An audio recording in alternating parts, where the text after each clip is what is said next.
Então, boa noite a todos. Estamos aqui mais uma terça-feira, julho de 2025. E hoje a gente vai falar de um assunto do Evangelho segundo o Espiritismo. O título dele é Mercadores Expulsos do Templo. Eles trazem aqui duas passagens, uma de Mateus e uma de Marcos, que relatam, Marcos no capítulo 11 e Mateus no capítulo 21 da Bíblia do Novo Testamento. Mas também João e Lucas também trazem relatos sobre essa parte, né? Então tem fatos de Jesus que é trazido apenas por um evangelista e alguns são trazidos por mais evangelistas. Então esse aqui, Allan Kardec pegou essas duas partes, eu acho que a maioria das pessoas aqui conhece, mas eu vou ler pelo menos uma segunda parte que diz, né? Jesus expulsou do templo os mercadores. Condenou assim o tráfico das coisas santas sob qualquer forma. Deus não vende as suas bênçãos, nem o seu perdão, nem a entrada do reino dos céus. Não tem, pois, o homem o direito de lhes estipular preço. Então essa aqui já é uma explicação do Espiritismo, né, dos textos, que é o finalzinho do parágrafo. E daí ali onde no parágrafo na íntegra, né? Então ali Jesus teria expulsado tanto os vendedores como os compradores. E com uma certa energia, derrubou ali as mesas, soltou as aves, soltou ali as ovelhas e não permitiu que se fizesse comércio nem que se transportasse nada dentro do templo, porque o templo, ele disse, não está escrito que deveria ser casa de oração. Então assim, esse texto em si, eu de uma pesquisada na internet, eu vi que ele é bastante polêmico. Polêmico em que parte? Porque muitos teólogos, eles não têm certeza se essa tradução realmente ela chegou com a tradução verídica, com a tradução nesse passar dos 1000 anos, se teve alguma interferência ou não. Muitos acham que ela não condiz com as outras condutas do Cristo em todos os momentos, onde, por exemplo, quando eles vão prender Jesus, então Pedro vai lá e quer defender Jesus, ataca o soldado, corta a orelha. Jesus diz, não, Pedro, guarda a tua espada, quem com espada fere, com ferro fere, com ferro será ferido. Então, Jesus sempre teve a passividade nesse sentido, sempre ensinamento e sempre através de ensinamentos e exemplos. Outros já acham que assim, Jesus não usou de violência, porque não usou de violência para com ninguém, com uma pessoa, nem com os animais. Na verdade, ele libertou os animais. Ele usou de uma energia, sim, ali para oprimir, vamos dizer, aquilo que estava sendo feito de uma forma muito equivocada. Então, são coisas de teólogos que pensam, né? Uma outra linha teológica, ela acredita que Jesus falou as palavras, mas como ele estava sempre seguido por uma turba de pessoas, essas pessoas então ali acabaram escutando aquelas palavras e se envolveram ali na confusão, e aquela confusão derrubaram mesa e situações nesse sentido.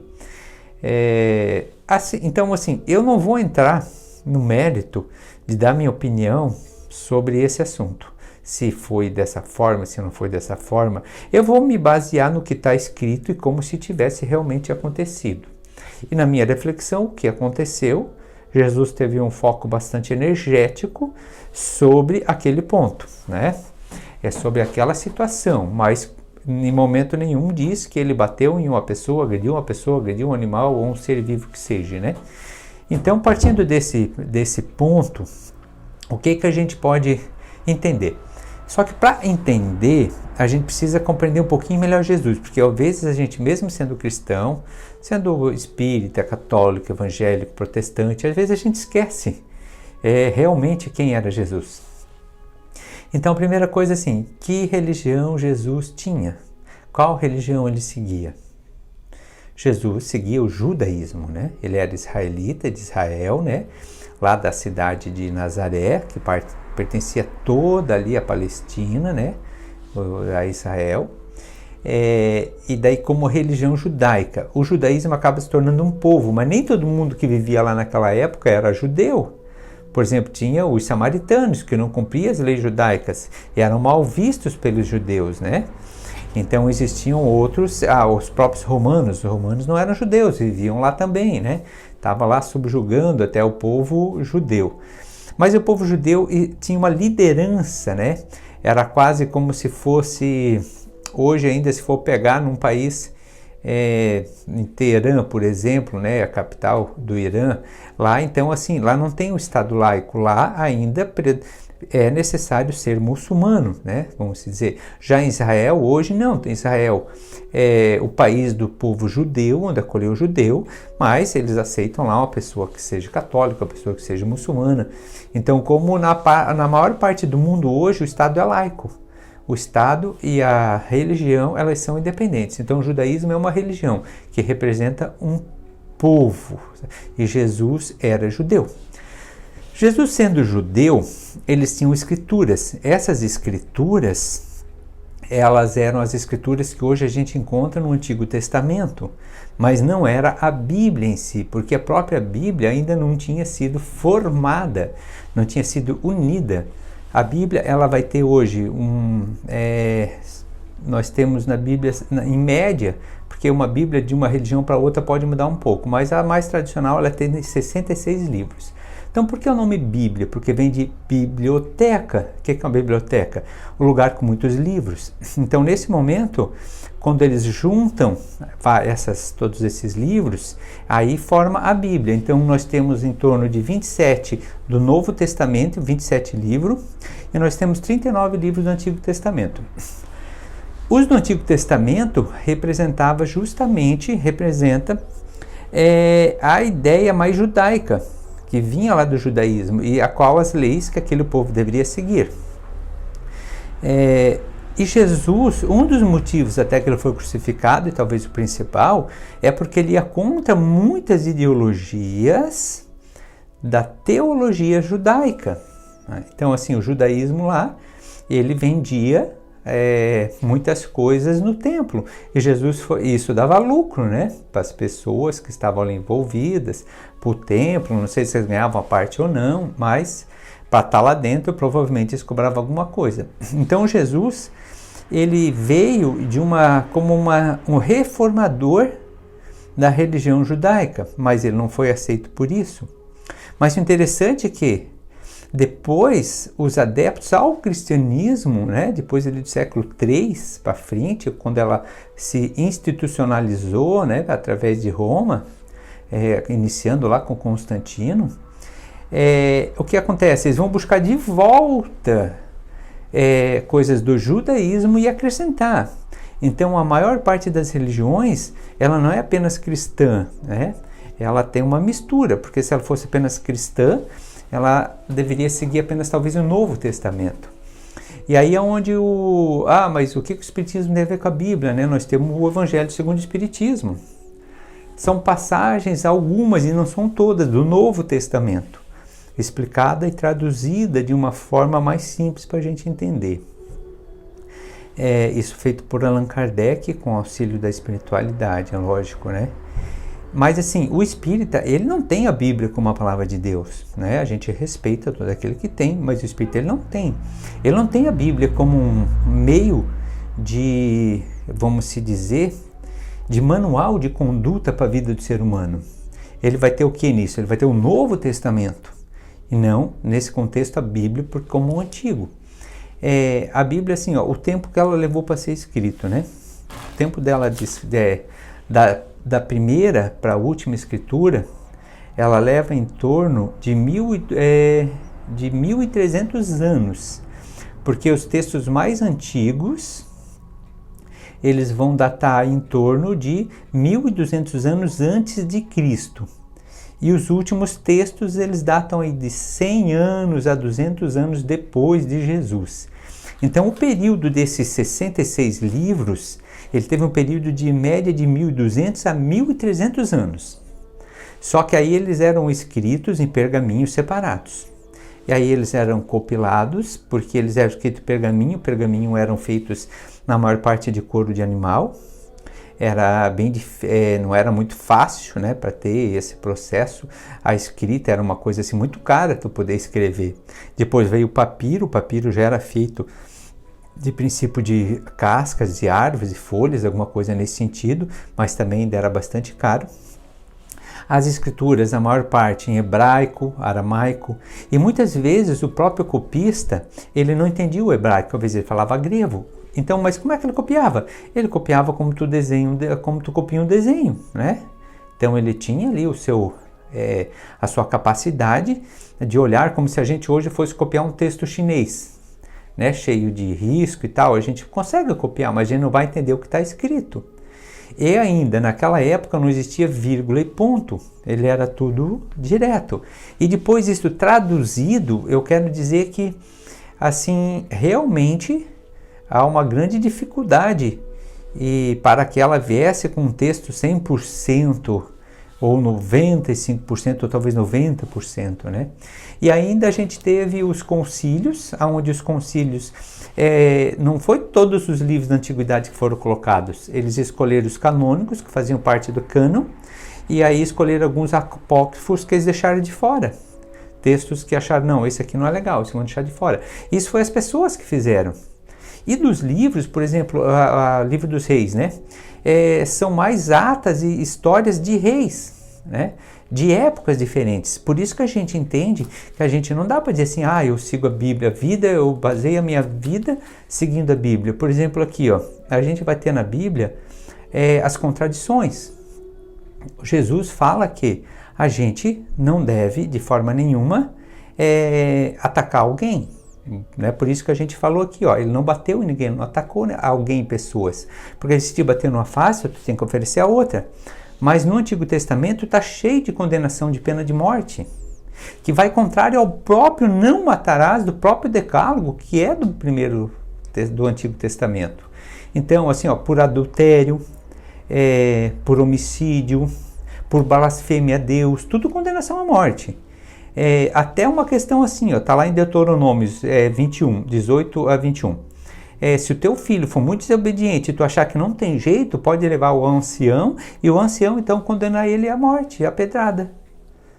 Então, tipo assim, então dá pra gente dizer que segue a Bíblia, vou viver de acordo com a Bíblia. Lá no fundo, eu acho um pouco de hipocrisia, pedindo desculpa aqui totalmente à pessoa que talvez discorde. E pode botar a discordância aí, mas o que acontece? Se eu disser que eu sigo a Bíblia, eu vivo a minha vida nos parâmetros da Bíblia. Então assim, eu tenho que seguir tudo, mas não tem como seguir tudo. Aí o que acaba? Eu uso alguma coisa para mim, alguma coisa para condenar o meu próximo, mas as outras coisas, não, isso aqui eu não vou aceitar, isso aqui eu não quero, é só aquilo que eu quero. Ou às vezes eu nem estudo, eu nem li a Bíblia e fico falando aquilo que eu não sei. Então, assim, por que eu estou chegando nesse ponto? Para a gente entender a cultura do que aconteceu ali. Lá na Bíblia, Antigo Testamento, ela fala sobre as oferendas. Então, assim, ó, o que eram aqueles animais que Jesus libertou? Eram animais que estavam lá para serem sacrificados em oferenda, no templo, no altar. E assim, eram vários modelos de oferenda, depende para o que tipo que eu queria, era um tipo de oferenda diferente.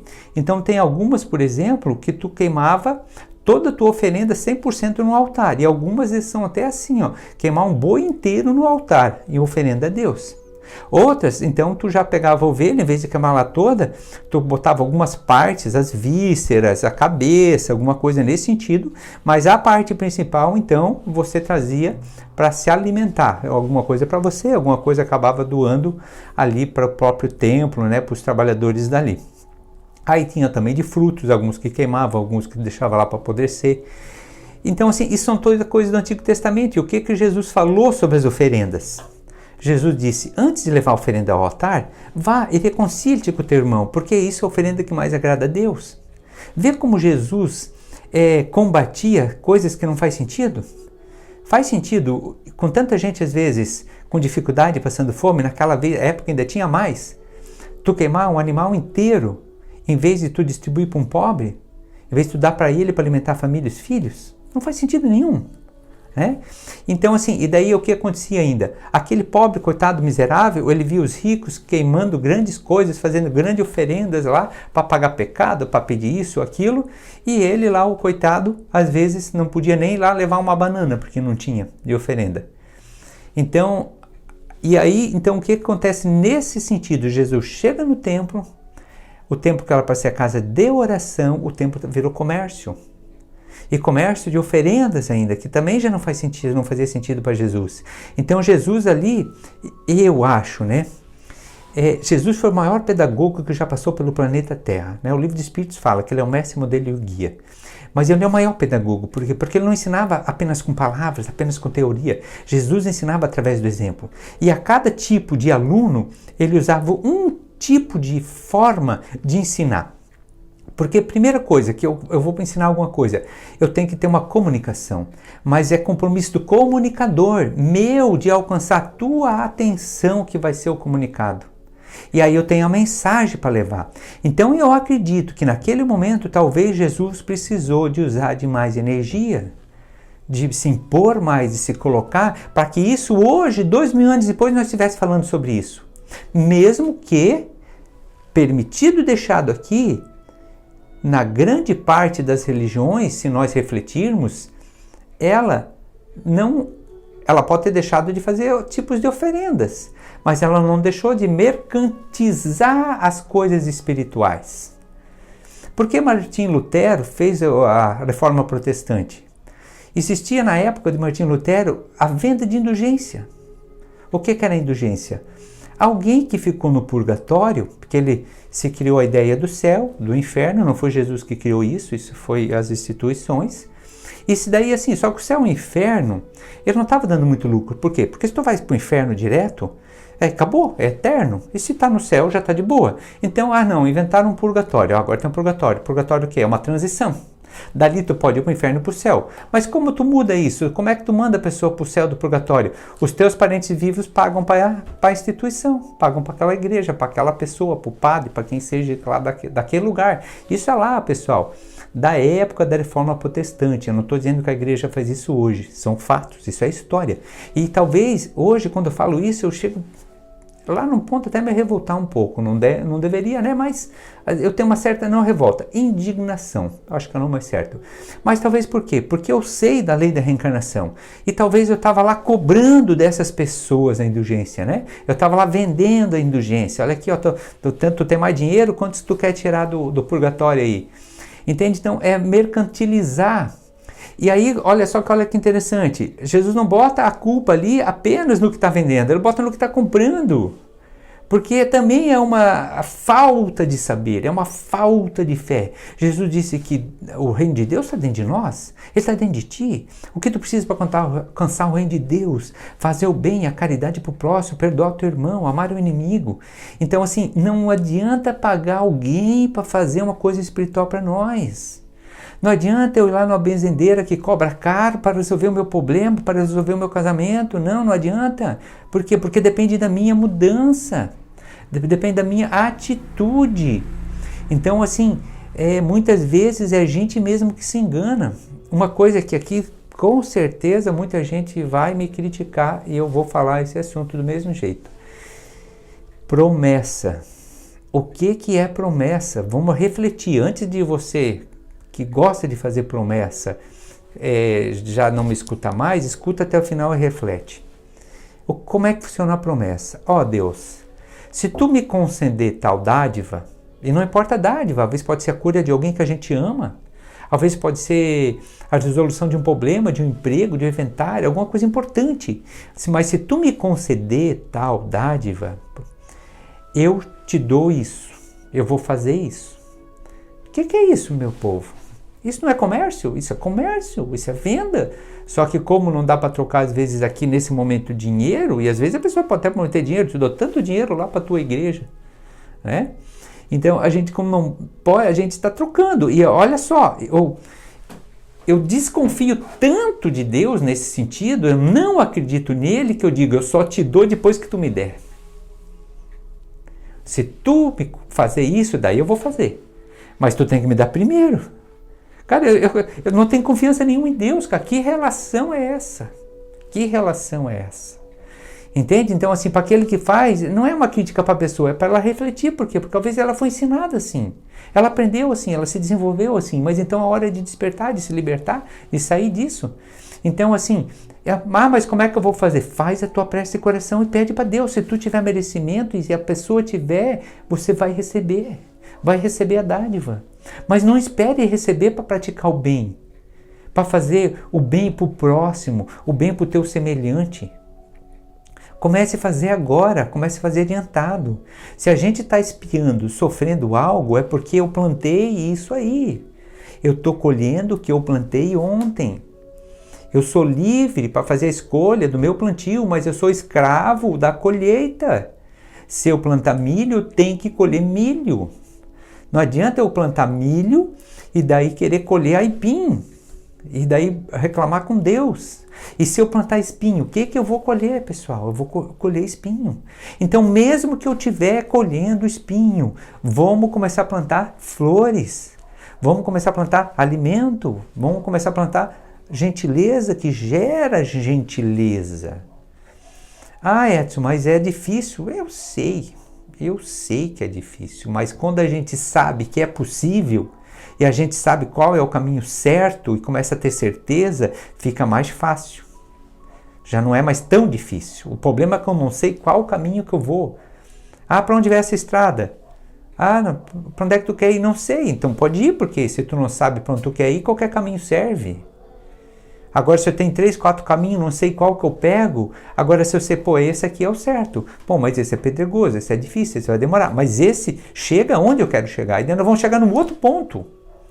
Você sabe para onde você quer ir? Você sabe o que você está fazendo aqui? Por que você está aqui? Para que você está aqui? Você sabe aonde você quer chegar? Então, tudo isso são conjecturas necessárias ao nosso saber, ao nosso íntimo, para a gente fazer as nossas escolhas. E aí começar a fazer escolhas com sabedoria, para que a colheita comece a ficar um pouquinho mais agradável, mais fácil, mais feliz. Quando a gente para de errar, já é um grande acerto. Já é um grande acerto. E muitas vezes a própria colheita do espinho que a gente tenha feito, Deus é tão bom que Ele diz, olha, pô, tu já está aí plantando tudo que é de bom agora, mas tu tinha muito com o espinho para colher. Mas já que tu está plantando tudo de bom, não está plantando mais nem o espinho, vamos deixar essa colheita de espinho para mais tarde. Quando tu se fortalecer, quando tu estiver melhor. Ou vamos colher assim, ó, 90% da coisa boa que a gente está plantando e 10% só dá ruim. Daí 90% dá boa, 10% dá ruim. Não precisa ser tudo de uma vez. Mas a gente tem que pegar o caminho certo, meus irmãos.